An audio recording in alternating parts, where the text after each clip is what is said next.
सोचिए, किसी अपराध की जांच होती है, पुलिस कहती है कि आपके खिलाफ कोई सबूत नहीं है और केस बंद कर दिया जाता है। आप अपनी जिंदगी में आगे बढ़ जाते हैं। फिर मान लीजिए महीनों या सालों बाद जब दूसरों का ट्रायल चल रहा होता है तो अचानक अदालत से एक समन आता है और आपको उसी केस में आरोपी बनाकर कटघरे में खड़ा कर दिया जाता है। पूरी दुनिया ही पलट जाएगी। बिल्कुल। तो सवाल ये है कि ऐसी स्थिति में क्या आपको आसानी से जमानत मिलनी चाहिए? आज हम इसी जटिल सवाल की गहराइयों में उतरेंगे। हमारा आज का स्रोत है एमडी इमरान @DC गुड्डू बनाम झारखंड राज्य मामले में सुप्रीम कोर्ट का एक बहुत ही महत्वपूर्ण फैसला। ये फैसला CRPC यानी दंड प्रक्रिया संहिता की धारा 319 के तहत आता है। अच्छा। और ये बीच ट्रायल में जोड़े गए आरोपी के जमानत के अधिकार को एक तरह से नए सिरे से परिभाषित करता है। तो आज का हमारा मिशन इस कानूनी गुत्थी को सुलझाना है। हम ये समझेंगे कि धारा 319 की असाधारण शक्ति क्या है और सुप्रीम कोर्ट ने व्यक्तिगत स्वतंत्रता और न्याय की जरूरत के बीच एक नया संतुलन कैसे बनाया है। बिल्कुल, चलिए इस मामले की परतें खोलते हैं। तो कहानी शुरू होती है झारखंड में हुई एक हत्या से। एक FIR दर्ज हुई जी, जिसमें 9 लोगों का नाम था। लेकिन जब पुलिस ने अपनी जांच पूरी की तो उन्होंने चार्जशीट सिर्फ 3 लोगों के खिलाफ दायर की। हाँ, और बाकी 6 लोगों के खिलाफ केस बंद कर दिया गया। पुलिस का कहना था कि उनके खिलाफ कोई सबूत ही नहीं मिला। यहीं पर मुझे लगता है कि FIR और चार्जशीट का फर्क समझना बहुत जरूरी हो जाता है। बहुत जरूरी है। देखिए, FIR तो सिर्फ अपराध की पहली सूचना है, वो किसी भी जानकारी के आधार पर हो सकती है। अच्छा। लेकिन चार्जशीट वो पुलिस की महीनों की जांच का नतीजा होती है। इसमें पुलिस अदालत को बताती है कि सबूतों की गहन पड़ताल के बाद उनकी नज़र में असल में किन लोगों पर मुकदमा चलना चाहिए। तो इस मामले में पुलिस की जांच ने एक तरह से 9 में से 6 लोगों को क्लीन चिट दे दी थी। बिल्कुल, एक तरह से कह दिया था कि ये निर्दोष है। ठीक है, तो मुकदमा सिर्फ 3 लोगों पर शुरू हुआ, लेकिन फिर कहानी में एक कह सकते हैं नाटकीय मोड़ आया। ट्रायल के दौरान जब गवाहों ने अपनी गवाही दी तो उन्होंने फिर से उन सभी 9 लोगों का नाम ले लिया जिनका नाम शुरुआती FIR में था। और यहीं पर कानून का एक बहुत शक्तिशाली प्रावधान CRPC की धारा 319 तस्वीर में आता है। धारा 319। जी, ये धारा अदालत को एक असाधारण शक्ति देती है। अगर ट्रायल के दौरान अदालत को पेश किए गए सबूतों से ये लगता है कि इस अपराध में कोई और भी शामिल था जिसका नाम चार्जशीट में नहीं है, बिल्कुल, जिसे पुलिस ने शामिल नहीं किया, तो अदालत उसे समन भेजकर ट्रायल में आरोपी के तौर पर शामिल कर सकती है। तो ये तो एक बहुत ही शक्तिशाली टूल है।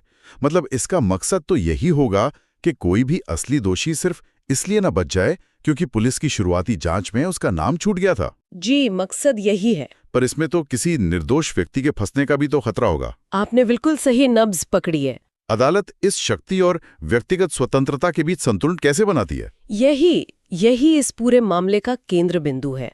धारा 319 एक दोधारी तलवार है। ये न्याय सुनिश्चित करने के लिए जरूरी है, लेकिन इसका गलत इस्तेमाल किसी की जिंदगी बर्बाद कर सकता है। और हमारा आज का पूरा विश्लेषण इसी संतुलन को समझने पर ही केंद्रित है। तो इस मामले में गवाहों की गवाही के आधार पर धारा 319 के तहत एक अर्जी दी गई। ट्रायल कोर्ट ने क्या किया? ट्रायल कोर्ट ने अर्जी को आंशिक रूप से स्वीकार किया।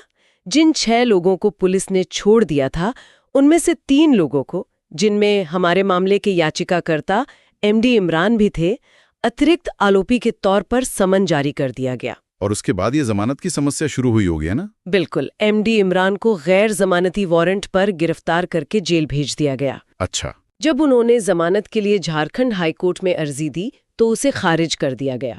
कोर्ट का तर्क शायद यही था कि जब ट्रायल के दौरान सबूतों के आधार पर किसी को बुलाया गया है तो मामला गंभीर है, जमानत नहीं दी जा सकती। लेकिन यहाँ एक बहुत ही अजीब बात हुई। जी, जो बाकी 2 लोग MD इमरान के साथ ही नए आरोपी बनाए गए थे, उन्हें उसी हाईकोर्ट की एक दूसरी बेंच से अग्रिम जमानत मिल गई। हाँ, ये बहुत अजीब था। मतलब एक ही जैसे सबूत, एक ही तरह से आरोपी बने 3 लोग, लेकिन एक जेल में और 2 बाहर। ये तो न्याय के सिद्धांत के खिलाफ लगता है। बिल्कुल, और यहीं पर कानून का एक बेहद जरूरी सिद्धांत, समानता का सिद्धांत या प्रिंसिपल ऑफ पैरिटी, वो सामने आता है। समानता का सिद्धांत? जी, इसका सीधा सा मतलब है कि अगर एक जैसे तथ्यों और सबूतों वाले सह आरोपियों को जमानत दी गई है तो दूसरे आरोपी को जमानत से सिर्फ इसलिए इनकार नहीं किया जा सकता कि उसकी अर्जी किसी दूसरे जज के सामने लगी। न्याय में एकरूपता और निष्पक्षता होनी चाहिए। तो मामला पूरी तरह उलझ गया था। एक तरफ एमडी इमरान थे जिन्हें जमानत नहीं मिली, और दूसरी तरफ राज्य सरकार थी जो बाकी दो को मिली अग्रिम जमानत से नाखुश थी। जाहिर है ये मामला सुप्रीम कोर्ट पहुंचना ही था। हाँ, ये दोनों अपीलें एक साथ सुप्रीम कोर्ट पहुंची और सुप्रीम कोर्ट के सामने बड़ा सवाल ये था, जब किसी व्यक्ति को, जिसे पुलिस पहले ही निर्दोष मान चुकी हो, ट्रायल के बीच में घसीटा जाता है, तो उसकी जमानत की अर्जी पर फैसला करने का सही पैमाना क्या होना चाहिए? क्या उसे एक सामान्य आरोपी की तरह देखा जाना चाहिए, या उसके लिए नियम कुछ अलग होने चाहिए? ठीक है, तो अब आते हैं इस मामले के सबसे दिलचस्प हिस्से पर।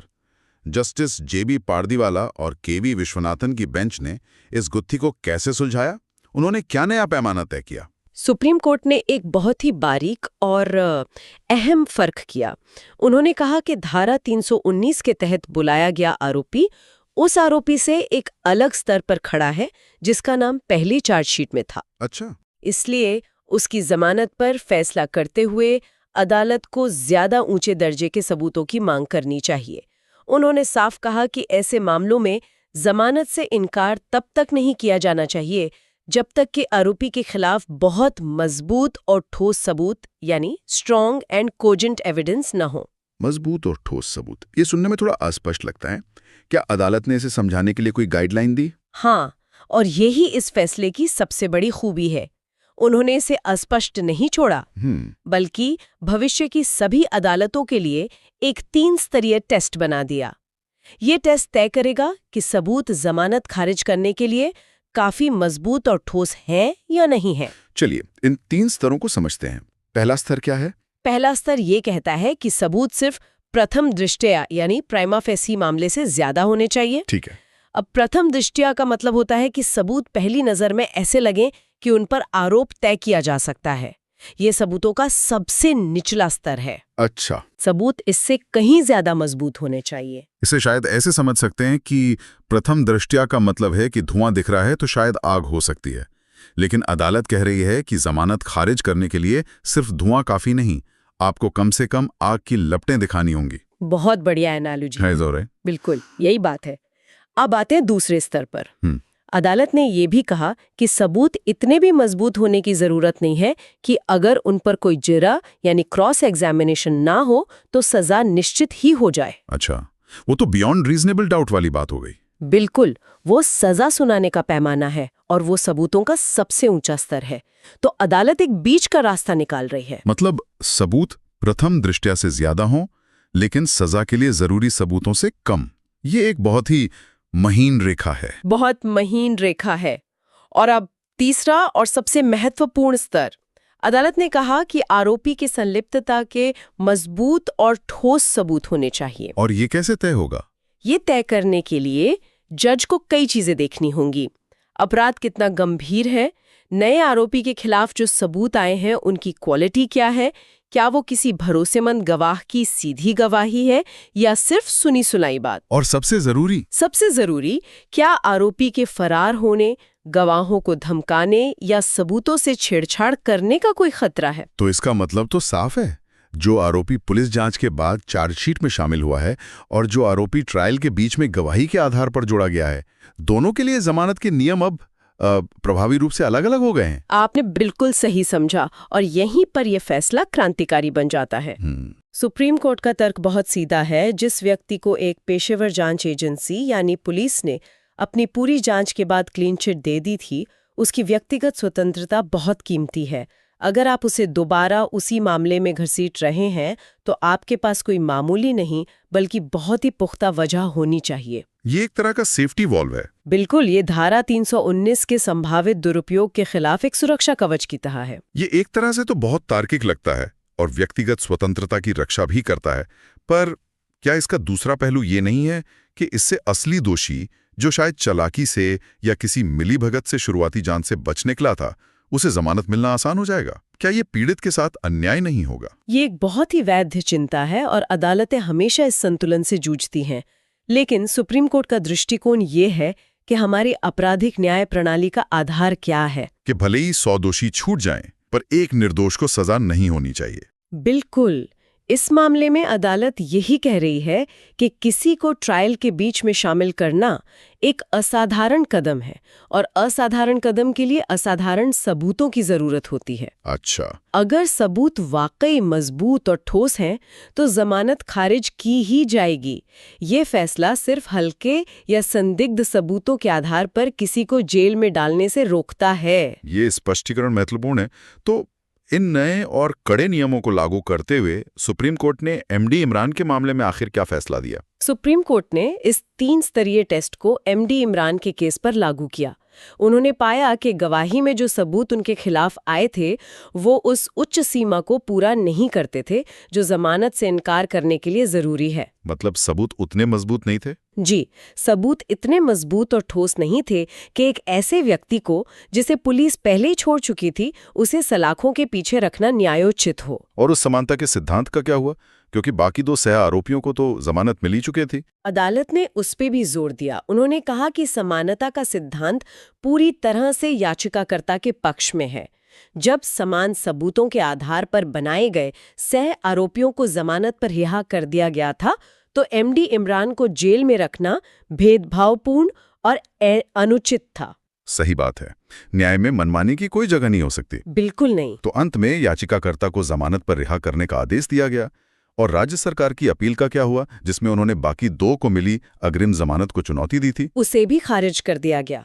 सुप्रीम कोर्ट ने कहा कि हाई कोर्ट का उन 2 आरोपियों को अग्रिम जमानत देने का फैसला सही था और उसमें दखल देने की कोई जरूरत नहीं है। तो अंततः तीनों नए आरोपी जमानत पर बाहर आ गए और न्याय में एकरूपता स्थापित हुई। जी। अगर हम इस फैसले के दूरगामी परिणामों को देखें तो ये सिर्फ एक केस का फैसला नहीं है।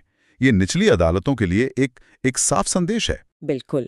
ये फैसला ट्रायल कोर्ट और हाई कोर्ट के लिए एक स्पष्ट दिशा निर्देश है। अब जब भी उनके सामने धारा 319 का मामला आएगा तो उन्हें जमानत पर फैसला करते समय इन कड़े पैमानों का पालन करना होगा। ये व्यक्तिगत स्वतंत्रता के अधिकार की रक्षा करता है जो हमारे संविधान का मूल स्तंभ है। ये सुनिश्चित करता है कि धारा 319 जैसी असाधारण शक्ति का इस्तेमाल किसी को परेशान करने या बदला लेने के लिए ना किया जाए। ये राज्य की शक्ति और व्यक्ति के अधिकारों के बीच एक बहुत जरूरी संतुलन बनाता है। एक स्वस्थ संतुलन बनाता है। इसका एक सामाजिक पहलू भी है। सोचिए, उस व्यक्ति के बारे में जिसे पुलिस ने क्लीन चिट दी, समाज में उसकी प्रतिष्ठा वापस लौटी और फिर अचानक उसे फिर से अपराधी बना दिया गया। बिल्कुल। ये फैसला उस व्यक्ति को एक कानूनी कवच देता है। हाँ। कि उसे बिना ठोस वजह के दोबारा उस मानसिक और सामाजिक प्रताड़ना से नहीं गुजरना पड़ेगा। कानून सिर्फ धाराओं और नियमों का खेल नहीं है, उसका सीधा असर इंसानों की जिंदगी, उनकी इज्जत और उनके भविष्य पर पड़ता है। ये फैसला इस मानवीय पहलू को भी स्वीकार करता है। तो आज की इस चर्चा का सार ये है कि सुप्रीम कोर्ट ने ट्रायल के बीच में जोड़े गए आरोपी की जमानत के लिए एक ऊंचा मानक स्थापित कर दिया है। बिल्कुल। अब सिर्फ शक या सामान्य गवाही के आधार पर ऐसे व्यक्ति को जेल में नहीं रखा जा सकता। अदालत को जमानत खारिज करने से पहले मजबूत और ठोस सबूत की कसौटी पर मामले को परखना होगा। सही कहा। ये फैसला प्रक्रियात्मक न्याय यानी प्रोसीजरल जस्टिस और व्यक्तिगत स्वतंत्रता को प्राथमिकता देता है। ये फैसला अदालत की प्रक्रिया और आरोपी के अधिकारों पर तो बहुत स्पष्ट है, लेकिन ये हमें एक और गहरे सवाल पर सोचने के लिए भी मजबूर करता है, जिसके बारे में हमने शुरू में भी बात की थी। आखिर ऐसी नौबत आती ही क्यों है? बिल्कुल। ये सोचने वाली बात है कि जिन लोगों के खिलाफ पुलिस को अपनी पूरी जांच में कोई सबूत नहीं मिला, उनके खिलाफ अचानक ट्रायल के दौरान गवाह कैसे बोलने लगे। हाँ, ये कैसे हुआ? क्या शुरुआती जांच में कोई कमी थी? या क्या गवाहों पर कोई दबाव था, या वे बाद में कुछ याद कर रहे थे? ये फैसला हमें हमारी आपराधिक न्याय प्रणाली की नींव यानी पुलिस जांच की गुणवत्ता, उसकी निष्पक्षता और उसकी विश्वसनीयता के बारे में एक बहुत बड़ा सवाल सोचने के लिए छोड़ जाता है। क्या हमें जांच की प्रक्रिया को और बेहतर बनाने की जरूरत है ताकि ऐसे मामले कम से कम हों?